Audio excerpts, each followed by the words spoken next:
And the second assignment that you guys have for week 1 is describe your acoustic environment. Now, this is the first time we're going to get to actually physically record.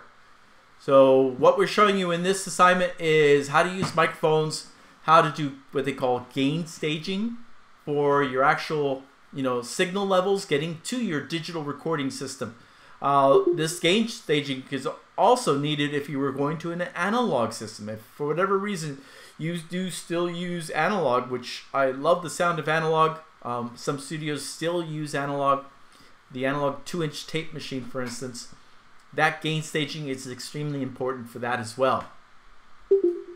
With the Describe Your Acoustic Environment, you'll see as you can walk through, I give you quite a few different things. Here's the reverb killer box, how to build that if you wanted to use it. It's all there. The other thing is there's this mic polar pattern. It's an interactive guide again. 0 degrees. That basically shows you how the angle of the microphone could change, as well as also the different types of many of the professional microphones will have a switch that turn it to either bidirectional, omnidirectional, hypercardioid, and cardioid. And you'll be learning about those through vocabulary as well. But this is kind of cool because 45 degrees. You can see how the audio changes as you click on the mic. As I get towards the back of a cardioid, you can see the level has gone down and the audio quality also changes. So it's important to understand how to use your mics. 0 degrees. Like, you always want to face the microphone wherever the logo is. That would be the front of the mic. If it's a, let me open up this picture real quick. Where is it? No, there it is. If it's this handheld type microphone, then you want to, of course, aim the audio towards the top of the microphone. So you speak into the microphone. So all these things are about understanding how we use our microphones as well as also our acoustics. Each room will have a different sound. And depending on your room, your voice or anything played into that room will physically change as to how it sounds. There's something called early reflections that happen. Sound goes directly from my vocal, my mouth basically, my vocal cords, you hear the vibration. I am pushing air out. You hear the direct signal going into the microphone as I speak. But at the same time, sound is coming out and bouncing off the walls near me. And then they come and hit the microphone. Because it's a longer distance between, the signal coming from my vocal directly to the microphone and the signal bouncing off the wall and then coming to the microphone, there's a timing difference. We get something called comb filtering, which changes the frequency response of that microphone. You also get, when there's a long enough of time delay, we get something called reverb. And that reverb also gets recorded as well. A quick way of checking what the reverb sounds like inside of any room is just walk into the room and clap. You will hear the reflections happening. So clap into the room, listen to how the clap sounds, and you could hear how the clap sounds quite different depending on which room. Go and walk around your house, clap in each room, and listen to it. Start understanding what's happening. When a room is completely just drywall and there's no furniture, you will get this really, very bouncy sounding reverb that's in that room. It also takes our vocal, and because of all those bounces and that reverb, makes it a little harder to understand. So what we have you do is, for this assignment, we're going to create an actual recording of you speaking in 2 different rooms. You need to go into, go try that clap test and then pick your most livest room. In other words, the one that has the most reverb and you can really hear bounces. And then pick another room that has very little reverb or no bounces. Let's say you walk into that closet full of clothing. That would be a perfect example of a dead room where you don't hear any of those reflections. everything is being absorbed by that clothing around you. So you're going to go and record in those 2 rooms. Let me go to over here to Logic. I'm going to create a new session. So as you follow the instructions, it's going to ask you to go ahead and create a new session. Okay, I'm going to need 2 to 3 audio tracks, so I'm just going to create 3, have an extra there. I go to audio number 1. Let me shrink this down so you guys can see some of the other stuff. You'll see it says create 2 mono audio tracks, name them Vox 1 and Vox 2. So here we go back into naming stuff. We do this before we record, so that way our audio will be named after this. So anything I record now will start being named audio 1 and then take number 1, 2, 3, whatever take you're on. If I go to track number 2, instead of it just called audio 2, I'm going to call this Vox 2. So in other words, that's our second vocal. You could also, most audio engineers will use the word Vox. I don't know, it just kind of became a tradition. Same thing with guitar. It might be just called GTR. These are just abbreviations that you'll see. But as I select Vox 1, you could see my microphone right now is tied into it. So you see these levels moving. Let me close these so you could really see everything. On the side here, you could also see my vocal. As I speak, you're seeing the vocal levels go up. Notice that I am basically between this -18 and this -6 as our level. That is a perfect situation. There you saw me just peak a little bit, but I never go into the red. We don't want to clip. Anytime we start clipping the vocal, we're actually distorting the vocal. So this is about the gain staging. And where I set this up would be on your interface, that level, that input level. So you want to turn up that input level to the point where it's between that -18 to -6 area. What this does is gives you enough level that you'll learn about this later, all your dynamic effects will have enough level to be able to work with the dynamics of that signal. If I stand and don't say any words for just a second, you'll see what we call the noise floor. That's the general noise that happens within any room. Let's try that out.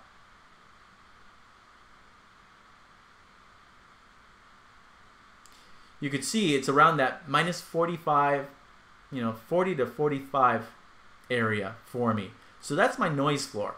If I'm recording and my level's way down, then, well, my noise floor is going to still be here and my vocals are going to, let's say, only come up to 30 or so. -30. So that doesn't give me enough dynamic range. What that means is that, hey, let's say we're mixing this song. I've recorded the vocals too low. Now I need to bring up the vocal because I want it to be heard in the mix. Well, my noise floor also comes up. That means I get a noisy vocal. I see somebody pointing out fan is moving, so yes, that has to do with some of the sound. Fans, lighting, TVs, all of that stuff puts out sound. Your noisy neighbors. So you have to think about all these different things when you're actually recording. The dynamic range of your level is very important, especially when you start getting into the mixdown and adding those dynamic effects. And what I mean by dynamic effects, we'll be learning about them. EQ, for instance, dynamic effect. Compression, so compressors. Gates are dynamic effects. All of these are dynamic effects that we use a lot in our mixes to make things sound better. But if we don't have enough dynamic range in our input signal between the original signal and our noise floor, then it's extremely hard to work with those dynamic effects to get exactly what we want, especially if we want really clean, recordings where we could really work on these things and make them sound great.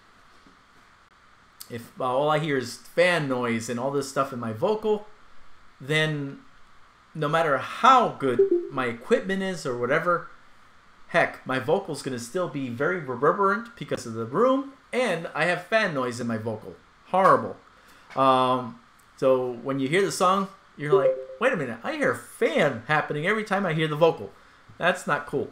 So we want to make sure we get, nice clean vocals, and this is what you're going to be learning about, is understanding what's happening in your rooms to really hear the different things. So back to this, we want you to pick 2 different rooms. Let me point this out as well. When you choose your audio tracks, you'll notice it pops up automatically. Logic has a way of trying to, guess as to what you're doing. So it automatically sets stuff up as, first of all, as a mono input. So I've got my microphone hooked up to input number 1, and it's mono. If I click on this, you'll see it becomes 2 circles. Now my microphone is via USB, so it actually gives audio on both sides.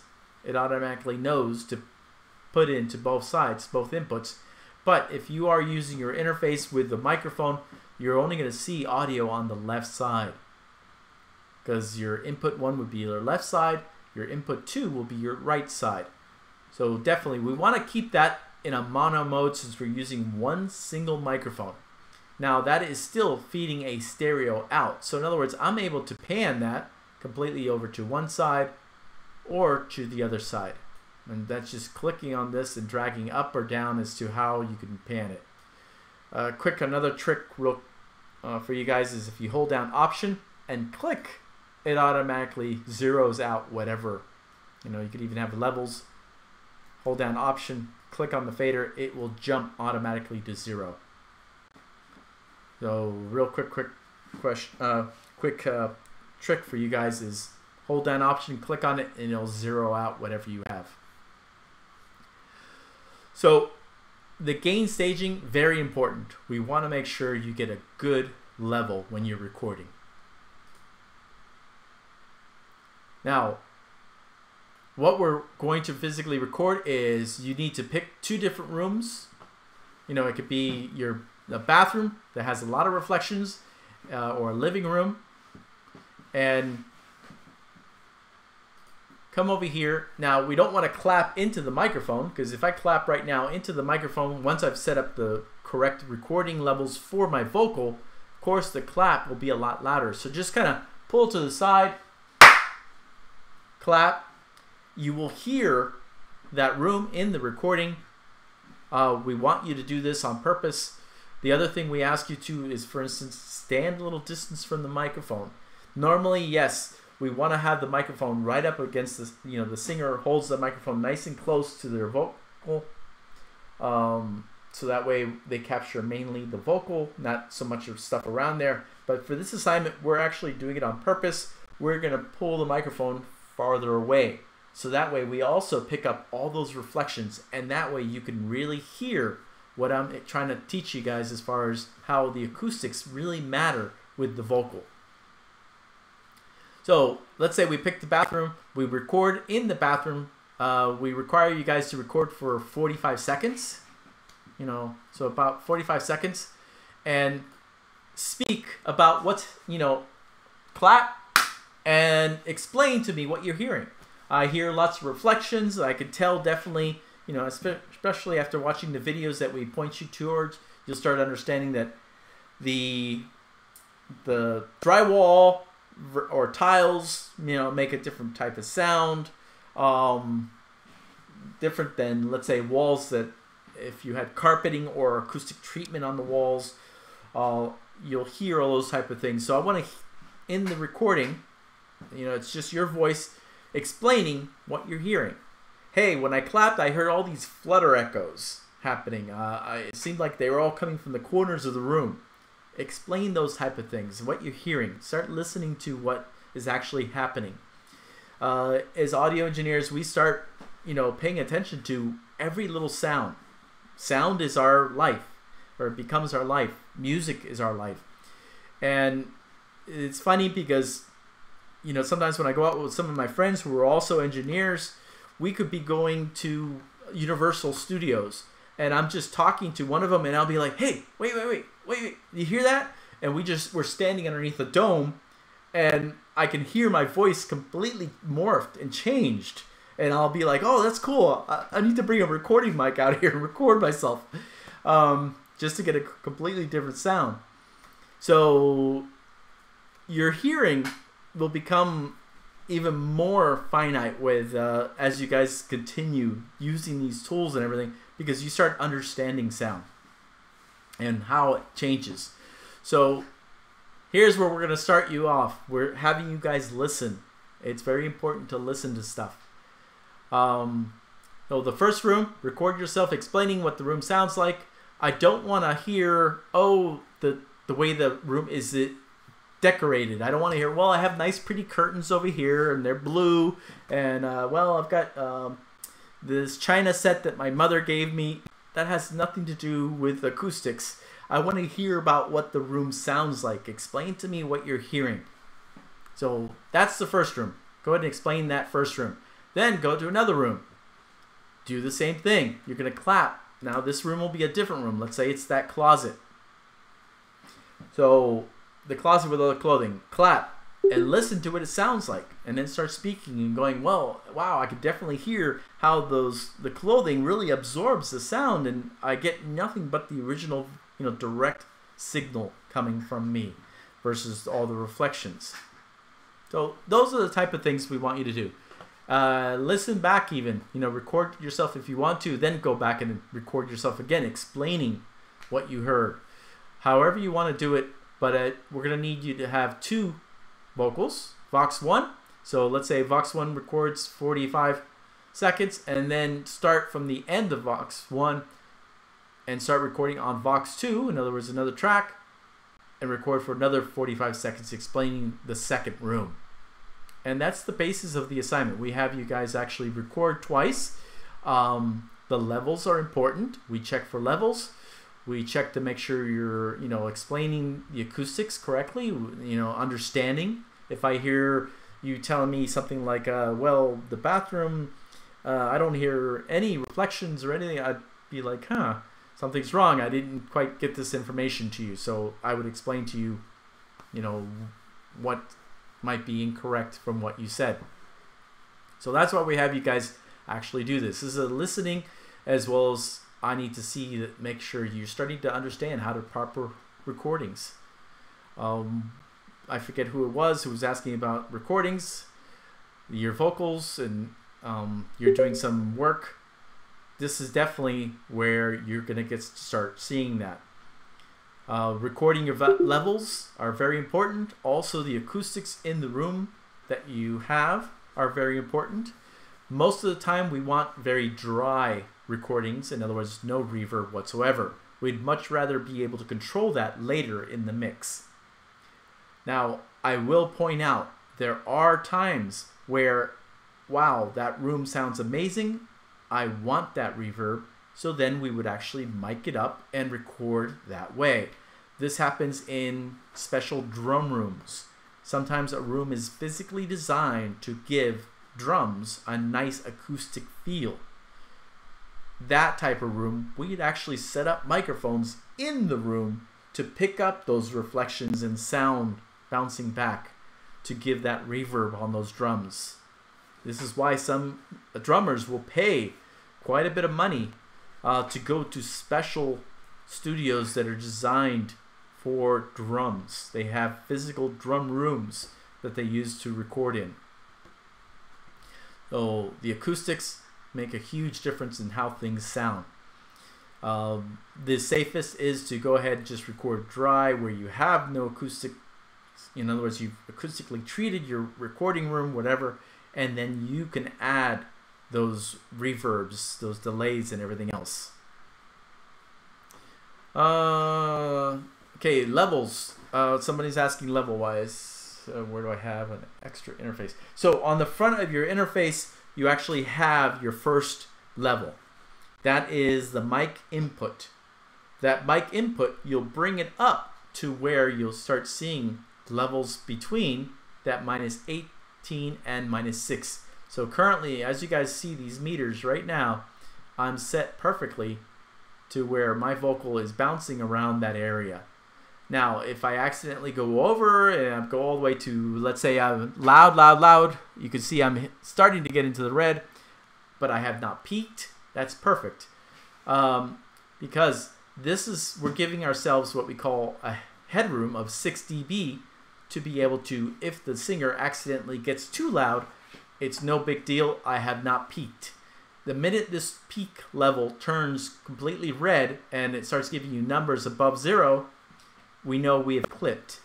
That means I have basically taken a nice waveform and chopped it off. In digital, we don't want that. That actually starts giving you distortion, and it's not a pretty sound. You could ruin a vocal very easily by distorting it. Should we use the levels in Logic? Yes. The levels, this meter right here in Logic will give you a great example. The one on the actual hardware sometimes doesn't have enough finite, levels. You might only have 3 LEDs to really see a level. So it's a little harder to follow. This gives you a much better realization as to what your level is coming in at. The recordings should be between, I see one question as far as recording levels. The recording levels should be between, again, that -18 and -6. So anywhere there where it's bouncing around in there, perfect. That's a good level for you. We don't want to see recordings where it looks like almost like a straight line going across here, and even though your vocal's there, I'd have to bring it up, and I will actually get the noise floor being brought up as well. As far as I see someone else asking, how do I get the mic in both rooms? Well, usually most people, because you're just using your laptop and your interface, you're able to move it, physically take it over to the next room, then record in that room. Something else is if you have the bigger interface, you probably got the 2 mic cables and the 2 mics. You could hook up both mic cables to give you a little bit longer length. Let's say you choose your room where you have the thing mounted in, just in case you have it mounted, and you choose the hallway. So just try to get into 2 different rooms. Someone's asking, doesn't that cause noise? As far as the length of the microphone cable, usually you're pretty good with levels or lengths. It's not until you start really getting to very long lengths of cable that you will start noticing any kind of real degradation. The microphone cables that you got should be decent enough where you don't lose any signal. Cables, yes, are very important. The really cheap cables, you start running into the resistance is too high as well as the capacitance of that cable. And you start creating what they call a low pass filter. And if it happens to be where that low pass filter's knee frequency is, it's within our audio field of hearing, which is between 20 and 20K, we end up filtering out, and your microphone cable could start sounding like a muffled cable. In other words, it doesn't allow the high frequencies to go through, but a decent cable will actually have that knee frequency way above our hearing range to where we don't hear that physical cable. The cables are balanced, which definitely helps. The balanced or direct. Whenever you could do any kind of recording or anything, if you could stick with balanced lines and balanced cables, that is the best, because you relieve something that happens with unbalanced, which is the way it's set up. We could actually induce noise from external situations, and those magnetic fields will get right into there, and we end up with ground noise as well as all kinds of other stuff. Someone's asking as far as the type of cables that they have. Yes, any cable's usable. You'll be learning more in depth, and I'll even explain for you guys more about cabling. I've got an electronics background as well. I used to actually be in the Air Force and worked on robots, so I totally understand cabling and everything else. I'll explain more in depth later for you guys, but it's not something we really need to worry about it right now for this actual assignment. Alright, so all you're doing is on that, you're recording those things. Now, what do we need to turn in? You shouldn't need to boost or do anything. You could keep everything right at 0 for this. We're not going to get into panning or anything else. This is just about getting good levels.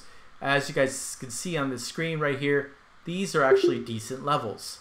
You're actually able to see the waveform right from the main page of Logic. If we see nothing but a straight line, then most likely your levels are probably pretty low. So make sure your levels, again, are between that -18 and -6 level. When you play them back, you should be able to see the audio level being about the exact same as you recorded it. Now, what do you need to turn in after you've done this? Well, you're going to need to turn in the correctly named Logic session as a package this time. In other words, with the audio files. I want to be able to download the Logic session and be able to hit play, and your audio will be there. Definitely remember to zip it before uploading. Just that way, no chances of it giving you any kind of error while you're uploading. You're also going to bounce down an MP3. So you're going to need to bounce down an MP3. And then the last thing is we need to get a screenshot. Screenshots are actually pretty easy if you don't need a camera. I've seen where a couple students actually take their phones or whatever and take a picture of the screen itself. When we say screenshot, it's not really what we mean. You could actually take a screenshot very easily by holding down Shift, Command, then 3 will actually take a screenshot and put it on your desktop. Let me go ahead and do that for you guys. So Shift, Command, 3. You'll hear that little shutter type sound. And right here, right on the desktop, open it up. You'll see exactly what was on at the time that I took that screenshot. So it shows you everything that is on your desktop. The other method, I'm going to go ahead and move this to the trash. I don't really need it. The other method is Shift Command 4, and you'll notice my cursor turns to this crosshair. I can move it to what I want to take a screenshot of, click, drag, still holding it, then release, and it will take a screenshot of what I selected. So back over here, you guys can see it only took a screenshot of the physical area that I selected. So Shift Command 3 or 4, your choice, depending on what you want to do, will give you the capability of instantly taking a shot or screenshot of what's on your screen. This is great for using it for these assignments, as well as also, heck, if you want to, you're on a website and you want to just take a quick screenshot of the phone numbers of the store that you're wanting, instead of having to go look for the website each time, you can take a screenshot and have all that information instantly in a little photograph that could be on your desktop. So very easy to do. Screenshots are great. I see someone is asking as far as can you create a folder and put all these files into the folder and then compress the folder? Yes, you are welcome to do that, or you could just upload the individual files separately. So it's all up to you, your choice there. The grading checklist, as you guys can see, what I'm going to be looking for is that you submitted the Logic file, and that the Logic file, of course, is named correctly. In other words, your last name, your underscore, your first name, underscore RPR Acoustics. That's this assignment. I'm going to look to make sure you had your microphones and everything set up correctly. In other words, your microphone connected to input 1 of the interface. How can I tell? Well, like I said, Logic actually does this stuff instantly for you. So unless you changed it and messed something up, you're fine. You'll be able to see that, hey, look, input number 1 connected to input number 1 of the interface. Great. Your vocal tracks are named Vox 1 and Vox 2. So in other words, that you created those 2 tracks and named, and that the outputs are set to stereo, which again, it's automatically done for you, so you don't even have to change that. But we want to make sure that you understand that it needs to be on the stereo out, not set to some bus or something, which you can do all kinds of crazy stuff, and you'll start understanding more as we keep going, how you could reroute stuff within Logic. But for now, just keep it to the stereo bus. The Vox 1, that it's 45 seconds, you know, as far as that you recorded on Vox 1, on Vox 2 track, another 45 seconds again, and make them staggered, because if you put them both on top of each other, when you play this back, it's two people talking to me. It's a little harder for me to follow. So think about it as, okay, Vox 1 first, and then Vox 2. Oh, those two tracks recorded, you can see each thing is broken down to points. Gain staging. I want to make sure that, hey, when your fader is at 0, that level is going around that -18 to -6 area. I want to get you into that habit. This is a dBFS, what you're seeing, which is FS is for full scale, so this is dBFS. And this is a habit that you really need to get into, because your recording levels are so important. Very important to the way your mixes are going to come out. So I want to stress that again, between the -18 to -6 area. That is a perfect area for you to use. If you could get it closer and you know for sure nothing will accidentally bounce above, heck, you know, go up as close as you can, you know, to the -0, but don't clip. In other words, the minute you clip, you're actually destroying the vocal. This is why we choose that -6 as being your highest point, so that way we have 6 dB of just in case of, you know, it's what we call headroom. So we have 6 dB of headroom, that if accidentally that singer gets a little loud or that instrument plays a little louder, you won't clip. This is why we show you that -6 to 18 trick, and this is used by practically every engineer. The next thing we check for is that your proper acoustic assessment of both recording environments. In other words, this is where we're saying, make sure that you're speaking of what is actually happening sound-wise in your room. We don't want to see, oh, I've got pretty curtains over here that are blue, and, you know, an explanation of what's in your room. We want more so what is happening. If you explain anything in your room, it's kind of like, okay, well, this room is a very large room, and it's all drywall or concrete walls, and I'm hearing a lot of reflections because of that. That's fine, but if you're just saying, oh, the blue walls, and I've got carpeting, and, you know, my family's pictures are hanging on the wall, that's not really your acoustic environment. We want to hear about the acoustic environment. So that's that one. Next thing you'll notice, bounce at 128 kbps, so kilobytes per second, as an MP3, and then uploaded. We tell you 128, you'll start learning that 128 kilobytes per second is perfect for spoken word. There's not enough frequency information that you have to worry about having it at 320. Now, yes, you can just go ahead and put it at 320. That's a much better format. You'll learn about, of course, in that first assignment, all about this. But for this one, it's fine at 128, just because all you're doing is spoken word.